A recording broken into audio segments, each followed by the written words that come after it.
திரௌபதியை துச்சாதன் துணியை கொடுத்து இழுத்தானே, அதுதானே பாலியல் பலாத்காரம். என்ன பண்ணணுமோ பண்ணியிருக்காரு. அந்த அதில் சசிகுமார் பண்ணியிருக்காரு.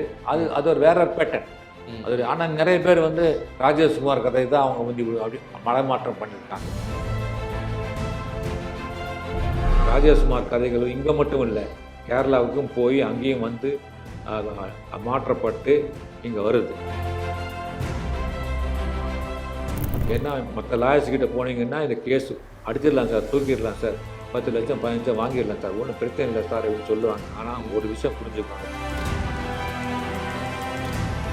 இப்படிப்பட்ட கிரைம்கள் கொண்டது முப்பெரும் காப்பியங்கள்னு கொண்டாடுற நீங்கள் ராஜேஷ்குமார் கிரைம் எழுதினா மட்டும் இது வந்து வெகுஜன இலக்கியம்.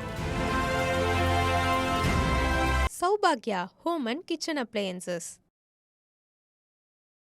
அப்பவும் இப்பவும் எப்பவும் அதிரடி கலெக்ஷன், சரவெடி செலிப்ரேஷன். 2500 நாவல்கள், அது எப்படி சார் சாத்தியம்? அது எப்படி பண்ணீங்க? அது ஃபர்ஸ்ட் சொல்லுங்க சார். அது இல்லை, நீங்கள் சொன்ன கணக்கு தவிர 1500 நாவல்கள், ஓகே, 2000 சிறுகதைகள். 2000 சிறுகதைகள், ஓகே, 2000 சிறுகதைகள், 1500 நாவல்கள். இதுதான் வந்து என்னுடைய அடையாளம். கிட்டத்தட்ட 56 ஆண்டுகள். 56 ஆண்டுகள். அதாவது 1969 முதல் சிறுகதை வெளிவந்தது. அதுக்கப்புறம் அதுவும் முதல் நாவல் வந்து மாலைமதியில் குமுதம் உடைய சகோதர பத்திரிகையான மாலைமதியில் வந்தது. அப்புறம் இன்னொரு பத்திரிகையான கல்கண்டில் முதல் தொடர்கதை வந்தது 1980. அதுக்கப்புறம் இந்த 45 வருஷம் முடிஞ்சு இப்போ பார்த்தீங்கன்னா என்னுடைய எண்ணிக்கை வந்து 1500 தாண்டி 2000 கடந்து சிறுகதைகள் வந்தாச்சு. ஓகே. இப்போ சமீபத்தில் தீபாவளி இன்னைக்கு நான் குமுதத்தில் ஒரு தொடர்கதை ஆரம்பிச்சிருக்கேன். இப்போ வேகமாய் வா விவேக் அப்படின்னு சொல்லி குமுதத்தோடு என் பயணம் தொடர்கிறது. குமுதத்தில் முதல் தொடர்கதை, அதான் கல்கண்டில் 1000வது கதையும் குமுதத்தில் தான் எழுதினேன் 98. ஓகே. டைனமைட் 98ங்கிற 1000வது நாவல் எழுதினேன்.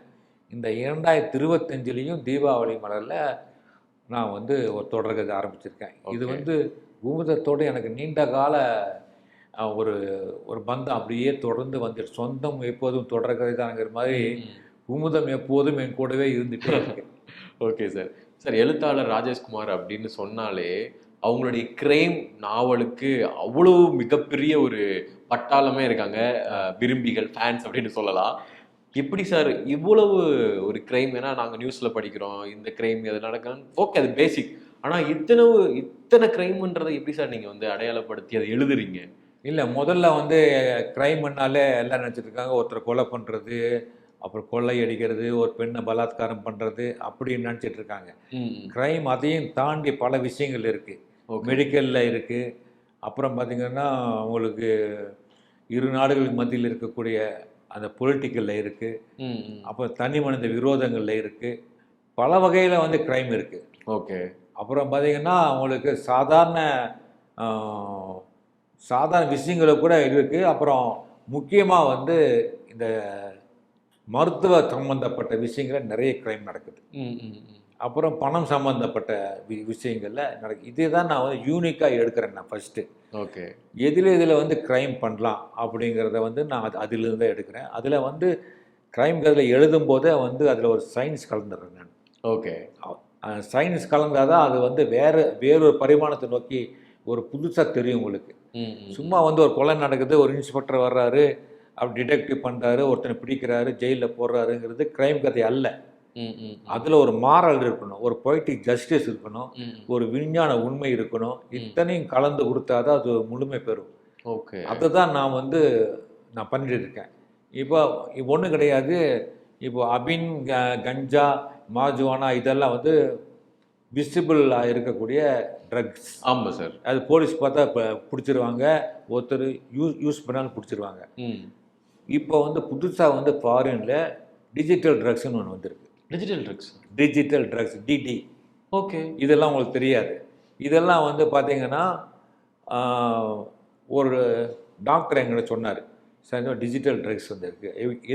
எப்படின்னா இப்போ வந்து பைனார்மல் மியூசிக்னு ஒன்று இருக்குது.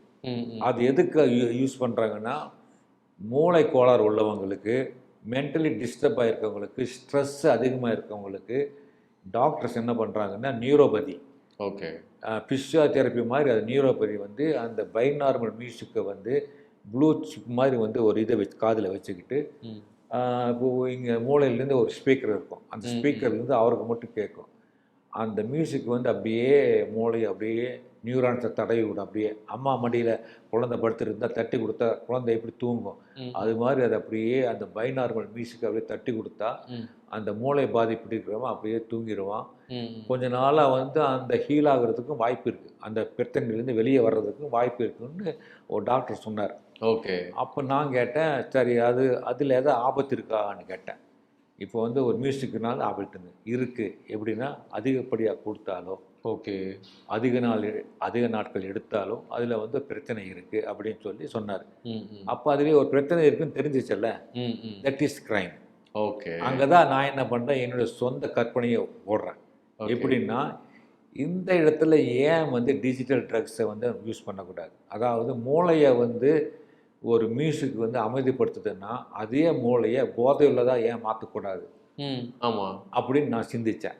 அப்போது இந்த அபின் விற்கிறவன், கஞ்சா விற்கிறவன், மாஜுனா இந்த போதைப் பொருள் விற்கிறவங்களாம் பிற்காலத்தில் இந்த டிஜிட்டல் ட்ரக்ஸ் பண்ணால் எப்படி இருக்கும், இது வந்து ஒரு சூடோ சயின்ஸ் தான். ஓகே. அதை புனைவு தான், இது வந்து ஒரு கற்பனை தான். ஓகே.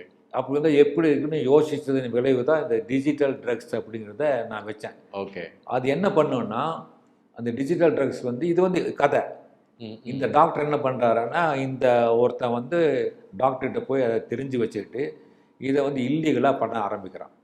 எப்படின்னா, அவன் முதல்ல கஞ்சா எல்லாம் விற்றுட்டு இருந்தால் போலீஸில் பிடிச்சிடுறாங்கன்னு சொல்லி பணக்கார பசங்களையும் இந்த பப்புக்கு போகிற பொண்ணுகள்லாம் இருக்கிற அவங்களையெல்லாம் வளைக்கிறதுக்காக என்ன பண்ணுறான்னா, சிசிடிவி கேமரா மாதிரி ஒரு மூளையில் வந்து அந்த கருவியை வச்சிடறான், பைனார்மல் மியூசிக் கருவியை வச்சுட்டு இப்போ 1 ஹவருக்கு வந்து 1000 rupees, 1 ஹவர் நீ போதே அனுபவிக்கலாம், அதுக்கப்புறம் நீ எழுந்திரிச்சு போயிடணும்.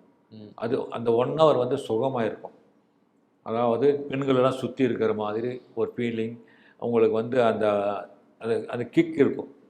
ஒரு ஃபுல் பாட்டில் அடித்தா எப்படி கிக் இருக்கும், அது மாதிரி ஒரு கிக் இருக்கும். அப்படியே சொருகா அந்த ஒரு இது கிடைக்கும் அவனுக்கு. ஓகே. அதுக்கு வந்து 1000 ரூபான்னு சொல்லி அங்கே பிஸ்னஸ் பண்ணிட்டு இருக்காங்க. ஓகே. இது போலீஸுக்கு வந்து அதில் ஒரு பெண் வந்து பாதிக்கப்படுறான்.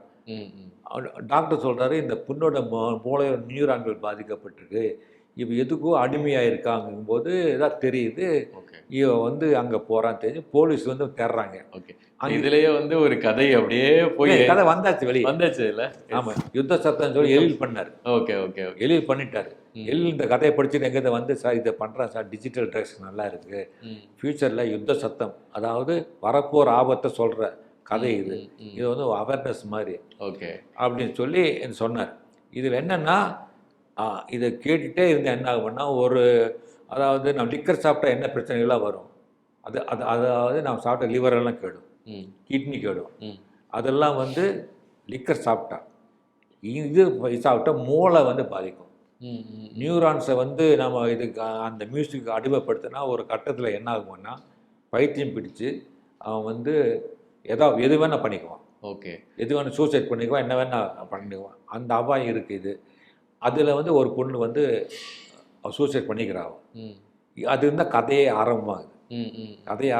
இது வந்து இந்த மாதிரி நான் வந்து யூனிக்காக நான் வந்து கிரியேட் பண்ணிக்கிறேன். அது சூடோ சயின்ஸோடு சேர்ந்து க்ரைமை கொடுக்கறதுனால தான் இன்னமும் என்னால் சர்வே ஆக முடியுது இந்த ஃபீல்டில். புரியுது சார்.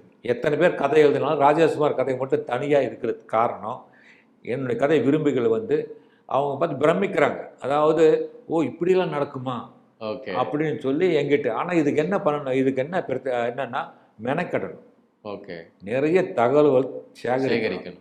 கூகுளில் தர்றது மட்டும் நம்பக்கூடாது. ஏன்னா கூகுளில் வந்து நிறைய பொய் பேசும், நிறைய ஃபால்ஸ் இதெல்லாம் கொடுக்கும், நம்மளுக்கு பயமுறுத்தும். போய் நம்ம டாக்டர்கிட்ட கேட்டால் அதெல்லாம் பொய் சார், அப்படியெல்லாம் ஒன்றும் கிடையாது அப்படின்னு சொல்லி நான் வந்து டாக்டர்கிட்ட வந்து 2வது ஒப்பீனியன் வாங்கிட்டு தான் நான் கதை எழுதினேன்.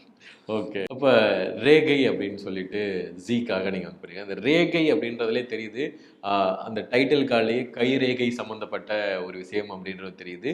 கன்ஃபார்மா நீங்க இப்படி நீ சொன்ன மாதிரி டிடி வச்சு ஒன்று பண்ணியிருக்கீங்க.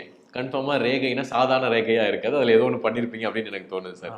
என்ன சார், என்ன மாதிரியான வித்தியாசமான ஒரு கிரைம் வந்து இந்த ரேகையில இருக்கு? இது வந்து யாருமே ஊகிக்க முடியாத ஒரு கதை. ஓகே.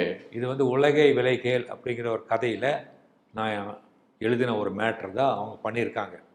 அதாவது மெயின் கோர், அந்த கதையோட மெயின் கோர் வந்து இதுதான். என்னன்னா, உலகத்துல வந்து ஒருத்தர் கை ரேகமாக இன்னொருத்தர் கை இருக்காது. ஆமா, ஈவன் ட்வின்ஸ்ல கூட கிடையாது. 2 பேர் ட்வின்ஸாக இருந்தால் கூட மாறி இருக்கும். ஆனால் இந்த கதையில் 5 பேருக்கு ஒரே மாதிரி ரேகை இருக்கு. ஓகே. அது எப்படி அப்படிங்கிறத கதை. ஓகே. இது வந்து இதுக்கு பின்னாடி எப்படி உங்களுக்கு மாத்திரம் 5 பேருக்கு மட்டும் எப்படி இருக்கு, அதுக்கு ஒரு கதை இருக்கு. ஆமாம், அதுக்குள்ள ஒரு கதை இருக்கு. ஒவ்வொரு கதை சொன்னால் சஸ்பென்ஸ் போயிடும். புரியுது. இதை வந்து ஒருத்தர் கண்டுபிடிக்க போகும்போது அதிர்ச்சியான விஷயங்கள் வருது. இந்த 5 பேருக்கு மட்டும் எப்படி ஒரே மாதிரியான கைரேகைகள் இருக்குங்கிறத ஒரு இன்ஸ்பெக்டர் தேடி போகும்போது அதிர்ச்சியான விஷயங்கள் ஒவ்வொன்றா வெளியே வரும்போது கடைசியில் கிளைமேக்ஸ் பார்த்தீங்கன்னா யாரும் எதிர்பார்க்காத ஒரு ட்விஸ்ட் ஒன்று உங்களுக்கு காத்துட்டு இருக்கும். அதுதான் இந்த ரேகை. இது வந்து ஒரு அபூர்வமான ரேகை, அதிசய ரேகை, அதிர்ச்சி அடைய வைக்கிற ரேகை. Okay sir. Sir, Pattukkottai Prabhakar அவர்களாக இருக்கட்டும், சுபா அவர்களாக இருக்கட்டும், அவங்க எல்லாருமே அவங்களும் சினிமாவில் எழுதியிருக்கிறாங்க. நீங்கள் சினிமாவில் தொடர்ந்து நிறைய படங்கள், ஏன்னா உங்களுடைய கதையாக இருக்கட்டும் எல்லாத்துக்கும் நீங்கள் நிறையா பண்ணியிருக்கலாமோ அப்படின்னு சொல்லிட்டு நாங்கள் கேட்குறோம். ஆனால் பெருசாக நடக்கலை சார். நீங்கள் வேணான்னு வச்சுட்டிங்களா, இல்லை அது எப்படி சார்? சுஜாதா அவர்களும் இதை சொல்லலாம். இல்லை, நானாக தான் ஒதுங்கிட்டேன் ஃபஸ்ட்டு. ஏன்னா எனக்கு கிடைச்ச பிட்டர் எக்ஸ்பீரியன்ஸ் அது ஒன்று. இதுன்னு என்ன சார்? என்னன்னா பேமெண்ட்டு விஷயந்தான். கொடுத்த செக்கெல்லாம் பவுன்ஸ் ஆகும் ஒன்று. 2 சொன்னபடி நடந்துக்க மாட்டாங்க. அதாவது வந்து நாம் ஒரு அமௌண்ட் பேசியிருப்போம், அந்த அமௌண்ட் தரமாட்டாங்க. இந்த மாதிரி எல்லாம் வந்து ஒரு பிட்டர் எக்ஸ்பீரியன்ஸ் எனக்கு கிடைச்சது. ஓகே. அது வந்து காம்ப்ரமைஸ் பண்ணி போகிறவங்களுக்கு பிரச்சனை இல்லை. ஆமாம். ஆனால் எனக்கு வந்து கோயம்புத்தூர்லேருந்து நான் இங்கே வர்றேன். இங்கே வந்தால் இங்கே வந்து பார்த்தீங்கன்னா முதல் நாள் அவங்க பேசின பேச்சுகளுக்கும் 2வது நாள் அடுத்த நாள் பேசுகிற பேச்சுகளுக்கும் நிறைய வித்தியாசங்கள் இருக்குது. எனக்கு வந்து எப்போவுமே வந்து என்கிட்ட எந்த விதமான கெட்ட வழக்கங்களும் கிடையாது. நான் வெத்தலை பார்க்க கூட போட மாட்டேன். நோ லிக்கரிங், நோ ஸ்மோக்கிங், அதெல்லாம் ஒன்றும் கிடையாது. உங்களுக்கே தெரியும், சினிமா உலகத்தை பற்றியெல்லாம் தெரியும், அங்கெல்லாம் எப்படி இருப்பாங்கன்னு தெரியும். எல்லாருமே அப்படி கிடையாது சார். எல்லாருமே அப்படி கிடையாது. நான் சொல்கிறது எனக்கு வாய்ச்சவங்கள சொல்கிறாங்க, நான் சொல்கிறேன். ஓகே. இப்போது எங்க கூட பழகுறவங்கெல்லாம் நல்லதாக பேசுவாங்க, எல்லாம் செய்வாங்க. ஆனால் அந்த பேமெண்ட் விஷயத்துக்கு வரும்போது மாத்திரம் கொஞ்சம் சுணக்கமாக இருப்பாங்க. அது வந்து எனக்கு பிடிக்கல. 2வது, எனக்கு எழுத்துப்பணி அதிகம். ஓகே. எனக்கு வந்து இது கிடைச்சதே போதுமானது, ஒரு நிறைவு இருக்குது. இதில் வந்து டென்ஷனாக இருக்குது. காலையில் 10 மணிலேருந்து 6 மணி வரைக்கும் பேசுவோம். அப்புறம் போகும்போது சார் இது வேற யோசிச்சு பார்ப்பேன் அப்படிம்பாங்க. எல்லாம் ஃபிக்ஸ் ஆகிடுவாங்க. இதை தான் சார் பண்ண போகிறோம், இதுதான் சார் கிளைமேக்ஸ், இதுதான் இன்டர்வியூ, எல்லாம் ஃபிக்ஸ் ஆகிடுவாங்க. இருந்தாலும் சார் ஏதோ ஒன்று கொஞ்சம் ஏதோ தள்ளுது, நாளைக்கு இதை பற்றி மறுபடியும் பேசலாமா அப்படிம்பாங்க. ஓகே. இது வந்து நமக்கு வந்து பார்த்தீங்கன்னா ஒரு பெரிய ஏமாற்றமாக இருக்கும். 2வது, இன்னொன்று வந்து என்ன பண்ணுவாங்கன்னா, நம்ம கதையை தான் பண்ண போகிறோம் சொல்லி முதல்ல நம்ப வைப்பாங்க. சார் இந்த கதை தான் நல்லா சூப்பராக இருக்குது சார், இது அப்படியே பண்ணுறோம் சார், உங்கள் கதை அருமையாக இருக்குது சார் அப்படின்னு சொல்லி பேசுவாங்க. 1 மணி நேரம் 2 மணி நேரம் பேசுவாங்க. அதுக்கப்புறம் சார் இதில் ஒரு மாற்றம் பண்ணலாமான்னு கேட்பாங்க. என்னன்னு கேட்டால், இந்த அப்பா கேரக்டர் தூக்கிட்டு அண்ணனை மாற்றினா என்ன சார், அப்பா அம்மா எடுத்துட்டு இந்த பொண்ணுக்கு அண்ணன் அண்ணி வைப்போம். ஏன்னா பிரகாஷ்ராஜோட கால்ஷீட் இருக்குது, அதை நம்ம வந்து யூஸ் பண்ணிக்கலாம் அப்படிம்பாங்க. நான் சொன்னேன், அண்ணன் அண்ணி வச்சா பின்னாடி இடிக்கும், பின்னாடி வந்து நான் ஒரு சஸ்பென்ஸ் வச்சுருக்கேன், அது வந்து இடிக்கும், அப்புறம் கிளைமேக்ஸ்லையும் இடிக்கும் அப்படின்னா அதுவும் சரி பண்ணி விடுவேன் அப்படின்னா. சரி பண்ணால் வந்து கிளைமேக்ஸ் சொதப்பிடும். ஏன்னா நான் வந்து எல்லாம் ஹோம்ஒர்க் பண்ணி நான் எழுதியிருக்கேன் கதையை. நீங்கள் திடீர்னு வந்து அண்ணனை அப்போ அண்ணனை மாற்று அப்படின்னு சொன்னால் எப்படிங்கன்னு. இல்லை, நமக்கு இருக்க பட்ஜெட் எல்லாம் பார்க்கணுமாட்ட சார், இதுக்காக புதுசாக வந்து நான் ஒருத்தர் பண்ணணும், அதுக்காக சொல்கிறேன் அப்படின்பாங்க. அப்படின்னு சொல்லிட்டு பேசிட்டு இருக்கும்போதே என்ன சொல்லுவாங்கன்னா, சார் அப்போ ஒன்று பண்ணலாம் சார், இந்த கதை அப்புறம் பார்த்துக்கலாம், இப்போ நான் ஒரு லைன் சொல்கிறேன், அதை நான் டெவலப் பண்ணுவோம் அப்படின்னு கேட்பாங்க. அப்போ உங்களுக்கு கோபம் வருமோ வராதா? வரும் சார், கன்ஃபார்மாக அது அப்படி வராமல் இருக்கும். அப்போ நான் சொல்லுவேன், அப்போது இந்த கதை வேண்டாம் சரி உங்களோட 1 லைன் சொல்லுங்கன்னு சொல்லுவேன். அவங்க சொல்லுவாங்க. சொன்னால் அது பாட்சா சிண்ட்ரோமாக இருக்கும். பாட்சா படத்தில் எப்படி ஒரு ஆட்டோ டிரைவர் அண்ணா மார்னிங் பார்த்தா அங்கே பாம்பே இருக்குது. இங்கே வந்து அதே தான் சொல்லுவாங்க. ஒரு கிராமத்தில் ஒருத்தன் வந்து உழுதுட்டு இருக்கான், அவன் குடும்பம் பார்த்துட்டு இருக்கான். அவனுடைய ஃப்ளாஷ்பேக் பார்த்தீங்கன்னா நாகர்கோவிலில் பெரிய ரவுடியாக இருந்திருக்கான். ஓகே. அவர் பிரச்சனை வரும்போது இந்த மாதிரி சொல்கிறேன், இது பாஷா கதை மாதிரி இருக்குன்னு நான். சார் இதுதான் சார் சினிமாவில் என்றைக்கும் ஜெயிக்கும். ஓகே. உங்களோட உங்களோட கதைகளை யாராவது உங்க அனுமதி இல்லாம பயன்படுத்தி இருக்காங்களா? நிறைய கதைகள். அது நீங்க எதுவும் ஒரு காப்பிரைட்ஸ் இல்லை காப்பிரைட்ஸ் எல்லாம் ஒன்று பண்ண முடியாது. நான் வந்து நிறைய கதைகள் நான் சொல்ல வேண்டியதில்லை. ஒரு கதை வந்தாலும் ஃபேஸ்புக்கில் போட்டுருவாங்க. ஓகே. ராஜேஷ்குமார் கதையை வந்து இவங்க திருடி இருக்காங்க அப்படின்னு சொல்லியே போட்டுருவாங்க. அப்படி நீங்க பார்த்த கதைகள் எது சார்? நிறைய கதை சொல்ல வேண்டாம், ஏன்னா அது வந்து கான்ட்ரவர்சி ஆகும். அவங்க வந்து அது எப்படி சொல்லலாம் அப்படின்னு சொல்லி வீணான பிரச்சனைகள் வரும். அது ஒன்றும் வேண்டாம், ஏன்னா எல்லாருக்கும் தெரிஞ்சது தான். ராஜேஷ்குமார் கதைகள் இங்கே மட்டும் இல்லை, கேரளாவுக்கும் போய் அங்கேயும் வந்து மாற்றப்பட்டு இங்கே வருது. அதையும் வந்து எனக்கு தெரியும், அங்கே இருக்கிறவங்களே சொல்லியிருக்காங்க. தமிழ் கதைகள் வந்து உங்கள் நாவல் தூக்கிட்டு வர்றாங்க சார், 10 நாள் 15 நாள் படிக்கிறாங்க, அதுலேருந்து ஒன்று எடுக்கிறாங்க, கொஞ்சம் கொஞ்சமாக மாற்றுறாங்க, மாற்றி கதையாக கொண்டு வர்றாங்க. அதில் வந்து சில கதைகள்லாம் உங்களுக்கு அப்பட்டமான கதைகள். நான் வந்து என்னுடைய ஃப்ரெண்ட் ஒருத்தர் இருக்கார், அவர் லாயர். அவர்கிட்ட அவர் ஒரே வார்த்தை சொன்னார். அவர் என் ஃப்ரெண்டாக தான் சொன்னார், நீங்கள் வந்து எந்த காரணத்துக்காகவும் கேஸ் போடாதீங்க. கேஸ் போட்டிங்கன்னா என்னென்ன பிரச்சனைகள் நான் சொல்கிறேன் உங்களுக்கு. ஏன்னா மற்ற லாயர்ஸ்கிட்ட போனீங்கன்னா இந்த கேஸ் அடிச்சிடலாம் சார், தூக்கிடலாம் சார், 10 லட்சம் 15 வாங்கிடலாம் சார், ஒன்றும் பிரச்சனை இல்லை சார் இப்படி சொல்லுவாங்க. ஆனால் ஒரு விஷயம் புரிஞ்சுக்குவாங்க, ஜூரிஸ்டிக்ஷன் எங்கே இருக்குன்னா சென்னை. ஓகே. நீங்கள் லாயரை வந்து நீங்கள் தான் கூப்பிட்டு போகணும். ஆமாம். ஃப்ளைட்டோ ஏதோ புக் பண்ணணும், ஹோட்டலில் புக் பண்ணணும், அங்கே வாய்தா வாங்கிறதுக்கு நீங்கள் போகிறீங்களோ இல்லையோ வக்கீல் போகணும். அவர் வந்து அவருக்கு போக வரதுக்கெல்லாம் சார்ஜ் நீங்கள் பண்ணணும். ஒரு வாய்தா கிடையாது, 30 வாய்தா வாங்குவானுங்க. ஓகே. சினிமாக்காரங்க 30 வாய்தா வாங்குவாங்க. நீங்கள் 30 வாய்தாவுக்கு நீங்கள் அவர் போவார். அவர் உங்கள் வக்கீலை வந்து என்னால் ட்ரெயினில் ஃப்ளைட் டிக்கெட் போட நீங்கள் போடுவீங்களா? அதுக்கு எதுக்கு நான் செலவழிச்சிட்டு பேசாமல் இருந்துக்கிறேன். நீங்கள் உங்கள் டென்ஷன் இல்லாமல் இருக்கணும்னு நினச்சிங்கன்னா பேசாமல் அடுத்த கதை எழுத போயிருங்க. அப்படியே கேஸ் நீங்கள் நடத்தி ஒரு வீம்புக்காக நடத்துனீங்கன்னா உங்கள் காசு முதல்ல செலவாகும், சில லட்சங்கள் செலவாகும். அதுக்கப்புறம் தீர்ப்பு எப்படி வேணால் வரலாம். ஒரு தீர்ப்பு ஒன்று இருக்குது தெரியுமா, எப்படின்னா ஒரே விஷயம் இருவருக்கும் தோண வாய்ப்பு இருக்குது அப்படிங்கிற ஒரு தீர்ப்பு ஒன்று இருக்குது. ஆமாம், அது தோன்றதுக்கு வாய்ப்பு இருக்குது. ஒரே விஷயம் இரு பேருக்கும் தோன்ற வாய்ப்பு இருக்குங்கிற ஒரு பாயிண்ட்டை வச்சு கேஸை தள்ளுபடி பண்ணிடலாம். ஓகே. அது ஒரு அபாயம் இருக்குது உங்களுக்கு. நீங்கள் என்ன தான் பண்ணாலும் அதேமாரி என்ன தான் நீங்கள் செலவழித்த பணம் தான் வரும். ஓகே சார், இப்போ ரீசெண்டாக வந்த படங்களில் உங்களுக்கு எழுத்தில் இது ரொம்ப நல்லா இருக்குது, இது கதையாக ரொம்ப நல்லா இருக்குது அப்படின்னு உங்களுக்கு பிடிச்ச படம் எது சார் நீங்கள் பார்த்ததில்? இல்லை, நான் கடைசியாக பார்த்தது வந்து அயோத்தி தான் பார்த்தேன். அயோத்தி தான். வேற எந்த படம் பார்க்கல? நடுவில் வந்து எந்த படம் பார்க்கல நான். ஓகே. அயோத்தி படம் வந்து எனக்கு பிடிச்சதுக்கு காரணம் வந்து அது மாதிரி ஒரு நாவல் நான் எழுதியிருந்தேன். ஓகே. கங்கை இங்கே திரும்புகிறதுன்னு சொல்லி ஒரு முஸ்லீம் வந்து ஒரு இந்துவுக்கு வந்து காசியில் உதவி பண்ணுற படம். இங்கே வந்து ராமேஸ்வரத்துலேருந்து உதவி பண்ணுறான். ஆனால் அந்த கதை வேறு, இந்த கதை வேறு.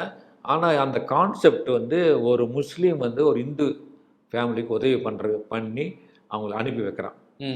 அதுதான் கதை. அது என்ன பண்ணுறான்னா, முஸ்லீம் வந்து ஒரு இந்து தாயை கொண்டு போய் காசியில் அவள் சாகிறதுக்காக போகிறான். இவன் அவளுக்கு எல்லாம் உதவி பண்ணி அந்த மூதாட்டி செத்துடுறாங்க. செத்த உடனே அங்கிருந்து அவன் வந்து மொட்டை அடிச்சுட்டு வீட்டுக்கு வர்றான். ஓகே. அந்த தகனமெல்லாம் பண்ணிட்டு வீட்டுக்கு வர்றான். ஆனால் நீங்கள் அயோத்தி பார்க்கும்போது உங்களுக்கு பிடிக்கவும் செஞ்சது படம்? ஆமாம், அது காரணம் வந்து நான் இது மாதிரி கங்கை இங்கே திரும்புகிறது அப்படிங்கிற டைட்டிலில் எழுதின கதையும் இந்த கதையும் கிட்டத்தட்ட ஒரு முஸ்லீம் வந்து ஒரு இந்துவா வந்து என்ன பண்ணணுமோ பண்ணியிருக்காரு. அதில் சசிகுமார் பண்ணியிருக்காரு. அது ஒரு வேற பேட்டர்ன் அது. ஆனால் நிறைய பேர் வந்து ராஜேஷ்குமார் கதை தான் அவங்க வந்து அப்படி மலைமாற்றம் பண்ணியிருக்காங்க அப்படின்னு சொல்லி பேசுனாங்க. ஆனால் அது கிடையாது. அவர் ஒரு வேற ஒரு கோணத்தில் அவர் சிந்திச்சிருக்காரு, நானும் ஒரு வேற ஒரு கோணத்தில் சிந்திச்சிருக்கேன். ஸோ தற்கால டைரக்டர்ஸில் எழுத்துக்களில் சூப்பராக எழுதுறாங்கப்பா அப்படின்னு சொல்லி நீங்கள் பார்க்குற டைரக்டர்ஸ் யார் சார்? இல்லை உங்களுக்கு காது படம் கேட்டிருக்க கூட இருக்கலாம். டூரிஸ்ட் ஃபேமிலி பண்ணார்ல. ஆமாம், அபிசன் ஜீவந்த். ஆமா. அவர் வந்து கொஞ்சம் நல்லா பண்ணியிருந்தார் அவர். ஓகே.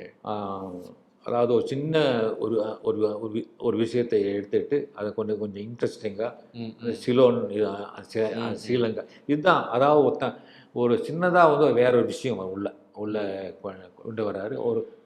ஒரு நைட்டில் வர்றாங்க, அவங்களுக்கு நேர்றது அது கொஞ்சம், அதாவது அதெல்லாம் பாசிபிள் இல்லைன்னா கூட அது பாசிபிலிட்டி இருந்தால் எப்படி இருக்குங்கிறத நல்லாவே பண்ணியிருந்தார்.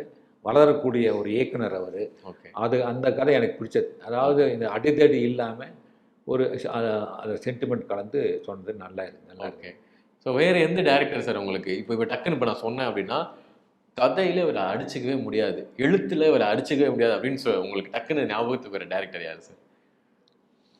நான் பொதுவாக படங்கள் எதுவுமே பார்க்க மாட்டீங்க. பார்க்குறது இல்லை. அதாவது தியேட்டருக்கு போய் ரொம்ப நாள் ஆச்சு. நான் கடைசியில் பார்த்தது பாகுபலி தான். ஓகே. தியேட்டரில் போய் பார்த்தது. பாக்கியில் அயோத்தியெல்லாம் வந்து நான் ஓடிடியில் தான் பார்த்தேன். ஓகே. ஏன்னா அது தியேட்டருக்கு போகக்கூடாதுன்னு கிடையாது. என் வீட்டிலேருந்து கிட்டத்தட்ட 15 கிலோமீட்டர் தள்ளி தான் புரூக் மாலில் வந்து இருக்குது. ஓகே. ஓகே. அதனால் இங்கிருந்து போய் கார் எடுத்துகிட்டு போய் அங்கே நிறுத்திட்டு 4-5 எஸ்கலேட்டர் ஏறி அந்த மாலுக்கு போய் அந்த ஸ்க்ரீனில் உட்காந்து 15 நிமிஷம் ஏடு பார்த்து அதை பாப்கார்ன் தின்னுட்டு பார்த்துட்டு வர்றது ஒரு பெரிய கொடுமை. அதை விட கொடுமை தலைவலியோடு வர்றது. அதனால் வீட்டில் வந்து ஓடிடியில் வந்து அரை மணி நேரம், ஒரு நாளைக்கு அரை மணி நேரம் பார்த்து அந்த படத்தை முடிச்சிடுவேன். சில நேரங்களில் வந்து படம் பிடிக்காது, அப்போது வந்து மலையாள படங்கள் பார்ப்பேன். இல்லைன்னா மைண்டு ரிலாக்ஸாக இருக்கணும்னா தெலுங்கு படங்கள் பார்த்தா மைண்ட் ரிலாக்ஸ் ஆகிடும். அவங்களுடைய அன்பிலீவபிளோட ஷார்ட்ஸு சண்டை கிண்டல்னு பார்க்கும்போது அது ஒரு பொழுதுபோக்கு. அது வந்து எல்லாத்தையும் கழட்டி வச்சிடணும். அப்படி பார்த்து மைண்டை ரிலாக்ஸ் பண்ணிக்க வேண்டியது தான். Okay sir. நீங்கள் பேசும்போது எனக்கு அந்த விஷயம் மட்டும் இப்போ இருக்க ஆடியன்ஸ்ட்டை ஏன் நீங்கள் தேட்டருக்கு போக மாட்டீங்க அப்படின்னு கேட்டோம். நான் ஒருவேளை இந்த பதிலை சொல்லுவாங்களோ என்னவோ நினைக்கிறேன் சார். ஸோ ரொம்ப நன்றிகள் சார். ஸோ உங்களுடைய கதைகளும் சரி, உங்களுடைய நாவலும் சரி, எல்லாருக்குமே இப்போ இருக்கிறவங்க எடுத்து திரும்பி பார்த்தாங்கன்னா ரிசர்ச் பண்ண நிறைய விஷயங்கள் வரும் அப்படின்னு நினைக்கிறேன். அந்த மாதிரி ரேகை படத்தில் ஒரு நல்ல கதை எங்களுக்கு வந்து கொடுத்துருக்கிறீங்க. ஸோ நாங்கள் பொறுத்திருந்து பார்க்குறோம். நீங்கள் சொன்ன மாதிரி பெருசாக ரிவீல் பண்ண முடியாது. ஆமாம், ரிவீல் பண்ண முடியாது. ஏன்னா அந்த கதை வந்து ஒரு சின்ன சஸ்பென்ஸில் தான் தொங்கிட்டு இருக்கு. அதை வந்து ரிவீல் பண்ணக்கூடாதுன்னு சொல்லியிருக்காங்க. ஓகே. அது டைரக்டர் தீபன் வந்து நல்ல விதமாக பண்ணியிருக்காரு. இது மாதிரி இயக்குநர்கள் வரணும். அதுக்காக வந்து என்ன மாதிரி ரைட்டர்ஸ் வந்து காத்துட்டு இருக்காங்க. பார்த்தீங்கன்னா நம்ம தமிழ்நாட்டில் வந்து நல்ல ரைட்டர்ஸ் இருக்காங்க. அதான் இலக்கியத்திலும் சரி, இலக்கியம் அல்லாத எல்லாமே இலக்கியம்தான். என்னை பொறுத்த வரைக்கும் எல்லாமே இலக்கியம் தான். அவங்கவுங்க எழுதுறது அவங்கவுங்களுக்கு இலக்கியம். இப்போ எல்லாரும் சொல்லுவாங்க, ஒரு வார்த்தை சொல்லுவாங்க, கிரைம் நாவல் எல்லாம் இலக்கியம் கிடையாதுன்னு சொல்கிறாங்க. அப்படின்னு பார்த்தா மகாபாரதம் மிகப்பெரிய மெகா கிரைம் நாவல். சகுனி மாதிரி ஒரு வில்லன் உண்டா? இல்லை. பாஞ்சாலி மாதிரி ஒரு பாலியல் பலாத்காரம் உண்டா? இல்லை. ஃபஸ்ட்டு கிட்னாப் யார்? ராவணன் சீதையை கடத்தினது. ஃபஸ்ட்டு கோர்ட்டு சீன் எது? கண்ணகி பாண்டியன். எல்லாமே கிரைம் தான். 3 முப்பெரும் காப்பியங்களும் வந்து கிரைம் தான். ஆனால் நாங்கள் எழுதினா மட்டும் இது வந்து இலக்கியம் இல்லை, இது மட்டும் இலக்கியம் கிடையாது. அது என்ன நியாயம்னு தெரியல எனக்கு. ஓகே சார், நீங்கள் சொன்ன பர்ஸ்பெக்டிவ்லாம் இப்போ இருக்க யாரும் யோசிச்சிருக்க மாட்டாங்க. எனக்கே வந்து டக்குன்னு ஆமால அப்படின்னு வந்து இனிமேல் எனக்கு கண்ணகியை பார்த்தாலும் சரி, ராமாயணத்தை பார்த்தா கிரைம் மாதிரியே ஞாபகம் வருமே அப்படின்ற மாதிரி. உலகத்தோட ஃபர்ஸ்ட் கிட்னாப் எதுங்க? ராவணன் படுத்த முதல் பாலியல் பலாத்காரம்னு திரௌபதியை துச்சாதன் துணியை பிடிச்சி இழுத்தானே, அதுதானே பாலியல் பலாத்காரம். அப்புறம் பார்த்தீங்கன்னா முதல் கோர்ட்டு சீன் அதை போட்டு உடைச்சி சிலம்ப உடைக்கிறா, அதுதானே வந்து கோர்ட்டு சீன் 2 பேருக்கு. இப்படிப்பட்ட கிரைம்கள் கொண்டது முப்பெரும் காப்பியங்கள்னு கொண்டாடுற நீங்கள் ராஜேஷ்குமார் கிரைம் எழுதினா மட்டும் இது வந்து வெகுஜன இலக்கியம், வெகுஜன எழுத்தாளர். வெகுஜன எழுத்தாளர்னா என்ன? எல்லாரும் கொண்டாடுற எழுத்தாளர். நீயே ஒத்துக்கிறிய? நீயே அதையே இப்படி சொல்ற, அப்புறம் ஏன் கொச்சப்படுத்துறீங்க நீங்க? அதுதான் வந்து அதை பற்றி நான் வருத்தப்படுறதில்லை. ஆனால் எனக்கு உண்டானது எனக்கு எப்பவுமே கிடைச்சிட்டு தான் இருக்கு. என்னுடைய ஃபாலோயர்ஸு, என்னுடைய இன்னைக்கு பார்த்தீங்கன்னா ஒரு படம் பண்ணுறோம், அதாவது சினிமாவில் போய் தான் நம்ம பேர் வாங்கணும்னு கிடையாது. இந்த 56 வருஷமாக நான் எழுத்துத்துறையில் தான் வந்து பண்ணுறேன். இன்றைக்கி சுஜாதா யாருன்னு கேட்டு பாருங்கள், சினிமாக்கிற சொல்ல போகிறாங்களா? எழுத்தாளர் சொல்லுவாங்க. கல்கி 60 வருஷத்துக்கு பிறகு கல்கி பொன்னியின் செல்வன் மணிரத்னம் எடுக்கிறார். கல்கி நிற்கிறார். ஆமா. கல்கி நிக்கிறாரு. ஆனா இதுக்கு முன்னாடி இந்த சினிமாடுகளை காண போயிட்டாங்க. ஆமா. கல்கி இன்னமும் வந்து இத்தனை வரும் 60 வருஷம் கழிச்சு பாகம் 1 பாகம் 2 பொன்னியின் செல்வன் வந்து எடுக்கப்படுது. கல்கி நினைச்சு பார்த்திருப்பாரா? 2023 வருஷம் மக்கள் பொன்னியின் செல்வன் வந்து 2 பாகம் எடுப்பாங்க, அதை மக்கள் அலையலையா போய் பார்ப்பாங்கன்னு அவர் நினைச்சு பார்த்திருப்பாரா? இல்ல சார், அதே தான் நடக்க போகுது. இந்த ராஜேஷ்குமாருக்கு அதுக்கு தான் நடக்க போகுது. நடக்கணும் 2047 57 ராஜேஷ்குமாரோட கதைகள் வந்து படமா எடுக்கப்படும். சார். கூடிய சீக்கிரமே நடக்கும் சார். ஒரு எழுத்தாளரா உங்களோட ஒரு இது கடைசி கேள்வி சார். ஒண்ணே ஒண்ணு, அவ்வளவு நாவல் எழுதுறீங்களா சார்? இது வந்து தட்டச்சில் எழுதுவீங்களா, நீங்க கையில பேனால? இது வரைக்கும் கையில் எழுதிட்டு இருக்கேன். இதுவரைக்கும் கையில தான் இது வரைக்கும் 1969 இப்போ 2020 கல்கி குமுதத்துக்கு எழுதி அனுப்புகிற அத்தியாயங்கள் வரைக்கும் நான் வந்து கையில தான் எழுதுறேன். கை வலிக்காத சார்? எல்லாம் சின்ன வயசுல ஹோம்ஒர்க் தானே கையில வலிக்கும் சார். அதுதான் சொல்றது. இந்த காலத்து பசங்க உங்க 2K கிட்ஸுக்கெல்லாம் வந்து ஒரு போஸ்ட் கார்டு எழுதுறது கூட முடியாது. ஏன்னா கால்குலேட்டர் பார்க்க வாய்ப்பாடு சொல்ல தெரியாது உங்களுக்கு. நாங்கள் சொல்லுவோம் 16x16 எவ்வளோன்னு திடீர்னு கேட்டால் உடனே கால்குலேட்டர் நீங்கள் தேடுவீங்க. நான் கேட்டுறாதீங்க சார். இல்லை, நான் சொல்கிறேனே, எங்களுக்கெல்லாம் மனப்பாடம். ஏன்னா வாய்ப்பாடெல்லாம் மனப்பாடமாக நாங்கள் சொல்லியிருக்கோம். இப்போவும் வந்து ஃப்ரம் மைண்டு டு பேப்பர் தான். ஓகே. பேனா பேப்பர் A4 ஷீட்டில் எழுதுவேன். எழுதி டைப் எடுக்க கொடுத்துருவேன். டைப் எடுக்கிறதுக்கு ஒரு ஆள் இருக்காங்க. கொடுத்து அதை ஒரு ப்ரூஃப் பார்த்துட்டு குமுதத்துக்கு அப்படியே வந்து வேர்டு ஃபைல் டாக்குமெண்ட்டாக அனுப்பிச்சிடுவேன். ஓகே, அவ்வளோதான் சார். அப்படியே ரிவர்ஸில் இருக்கு சார். ஓகே, ஆமாம், அப்படியே இருக்கு. இதுதான் வந்து ஏன்னா அப்போ தான் அங்கே கேரக்டர்ஸ் எல்லாம் சுற்றி நின்றுட்டு டயலாக்ஸ் தானாக வரும். ஓகே. நீங்கள் வந்து கையில் வச்சு நீங்கள் எழுதி பாருங்கள், ஒரு ஸ்ட்ரீம் ஓடும். மூளையிலேருந்து அப்படி கடகடன்னு ஓடும், கோபம் வரும், பாத்திரங்கள் எல்லாம் வந்து டயலாக்ஸ் அப்படியே கடகடன்னு வரும். நீங்கள் டைப் படிக்க ஆரம்பிச்சிங்கன்னா கா விழுகுதா, குண்டு விழுந்திருக்கா, அப்படியே தப்பாக விழுந்துருச்சே அப்படின்னு சொல்லி அதை எரேஸ் பண்ணிட்டு இருப்பீங்க. ஓகே. அடிப்பீங்க, அட தப்பா கூ விழுந்துருச்சா அப்படிங்கும்போது இங்கே டைவெர்ட் ஆகும், மைண்ட் டைவெர்ட். ஆனால் இது அப்படி கிடையாது. கேரக்டர்ஸ் பேசுவாங்க, ஓகே, சண்டை போடுவாங்க சுற்றி நின்றுக்கிட்டு. ஒரு டைலாக்கு ஒரு நீங்கள் சொல்கிறத முயற்சிச்சு பார்க்குறேன் சார். எனக்கு நீங்கள் சொன்னதுக்கு அப்புறம் கூடுதல் ஒரு இன்ட்ரெஸ்ட் ஆகிடும். இல்லை, நீங்கள் பண்ணி பாருங்கள், அது ஜீவன் தெரியும். ஓகே. நீங்கள் எழுதின எழுத்து பார்த்தீங்கன்னா உயிர் இருக்கும் அதில். நீங்கள் எழுதின, நீங்கள் போட்ட கா, நீங்கள் போட்ட தா, நீங்கள் சுழிக்கிற சுழி, அதுலேயே அவங்களோட ஜீவன் தெரியும் உங்களுக்கு. ஓகே. அதெல்லாம் மெக்கானிக்கல். இதெல்லாம் ஓகே. அதெல்லாம் வந்து எதுக்குன்னா ஒரு லீவ் லெட்டர் அடிக்கிறதுக்கு, ஒரு அப்ளிகேஷன் போடுறதுக்கு. இது மட்டும்தான். கதை எழுதுறது வந்து பென் பேப்பர் அதை யூஸ் பண்ணி பாருங்கள், ஆட்டோமேட்டிக்காக வந்து கொட்டும், அருவி கொட்டும். ரொம்ப ரொம்ப நன்றிகள் சார். ரொம்ப நன்றி. இது வந்து யோகி, எல்லாருக்கும் பயனுள்ளதாக இருக்குன்றதே நான் நம்புகிறேன். உங்களை சந்திச்சதுல மிக்க மிக்க நன்றி. சௌபாக்யா ஹோம் அண்ட் கிச்சன் அப்ளையன்சஸ். அப்பவும் இப்பவும் எப்பவும் சென்னை அதிரடி கலெக்ஷன் சரவெடி செலிப்ரேஷன்.